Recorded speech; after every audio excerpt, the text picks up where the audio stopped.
Okay, so this video is going to form hopefully one of a series where we're going to look at various programs, popular programs, and we're going to break them down regarding their principles and how the nuts and bolts and how they work.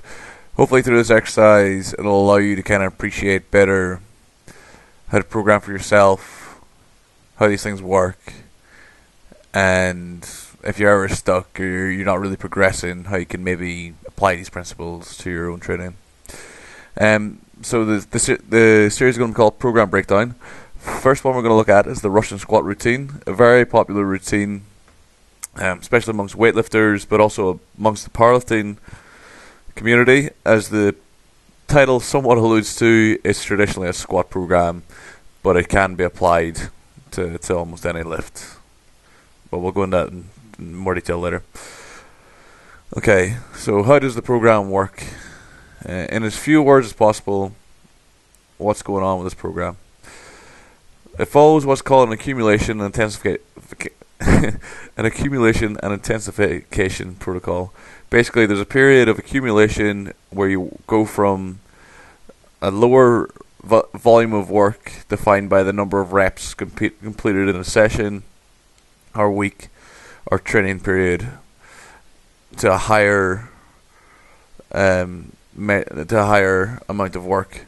So if the first session starts off with 6 reps, by the end of the accumulation phase you might reach 40 reps of the same weight. And then in the intensification phase, you use that higher volume and turn it into more weight by tapering down the number of reps and up in the weight. So the typical linear progression model, which is used in some form or other in almost all traditional periodization or weight training programs. So there's 8 sessions of accumulation work and practice. I like to call it practice because it gives you a chance to move with a weight you can move properly and get more reps in. Followed by 8 sessions of intensification, and then eventually tapering into a new 1RM. It's a 6-week program in the original format, but there's a variant called Russian Squat Masters, which is a 9-week program. So this is the graph of essentially how it works. So you'll see each blue graph is a session, and that's a measure of the reps, or what we're calling volume. So the first 8 sessions are performed at 80% of your 1RM.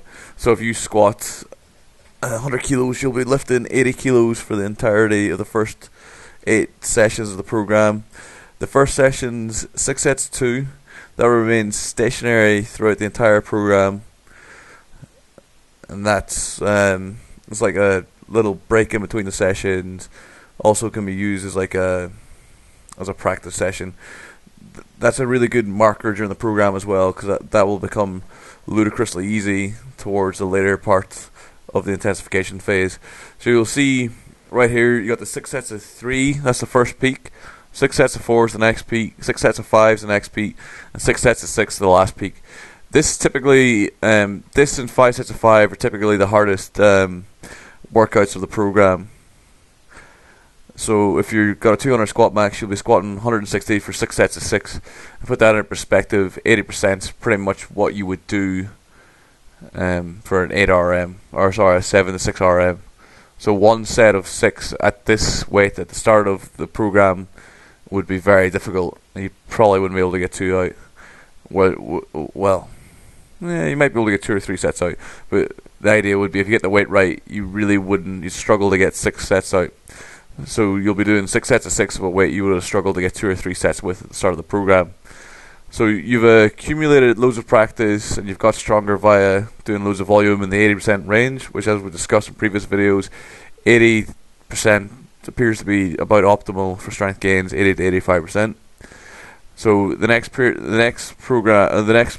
session, I stumbled too much, is 6 sets of 2, followed by the 5x5. It's done at 85%. So a 5% increase in intensity or weight, but you'll see a very sizable decrease in volume. It's only slightly more volume than the third 6 sets of 4 session. And then the 4 sets of 4 is the next one. You'll see another huge decrease in volume. And then the 3 sets of 3 again. So this went 85%, 90% for 4 sets of 4. And then 3 sets of 3 at 95%, which is a 2 rep. 95% is about a 2 rep RM. So you're doing 3 sets of 3, which was your 2 rep RM if you complete this phase of the program. And then the very last session is 2 sets of 2 at what was your 1 RM. And then if you want to bridge into your 1 RM attempt, you take another 6 sets of 2 session, and then you max out. And typically, I think you can look to gain about 5% of your previous 1 RM with this program. Okay, so that's the graphed out progression of how it works. So who and what is this program good for? It's good for lifters of most levels. I wouldn't really say this was a beginner program, intermediate program, or an advanced program. It's an everyone program. It's a good program for beginners. Lets you specialize. Like if you're struggling with squat, you use it with a pretty light max. It gives you loads of opportunities, loads of reps, loads of sets during the week to practice your squat form, to practice your deadlift form, practice your bench form. Really good accumulation of practice program for beginners. For an intermediate level lifter who's maybe used to training once or twice a week, it's a really good kick up the ass volume wise. Can work really well for short, sharp gains in strength. This is Smolov. Smolov is a bit more aggressive, but it's the same idea. I'll go through Smolov in another video, but it represents a large increase in lifting volume, like much larger than this.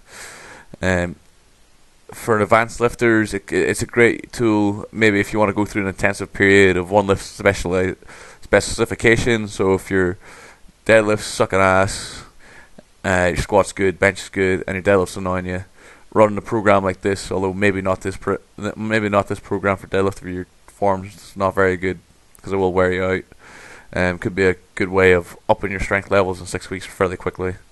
Like I mentioned previously, it's quite good for squat, bench press, deadlift press, or any traditional barbell exercise where there isn't like a high skill demand or a dynamic effort. Skill lifts like clean, jerk, and snatch, the variability of execution is too great for this to really work. Although the 80 to 85% range and plus, like more 90% plus for snatch, clean, and jerk is where you want to be working.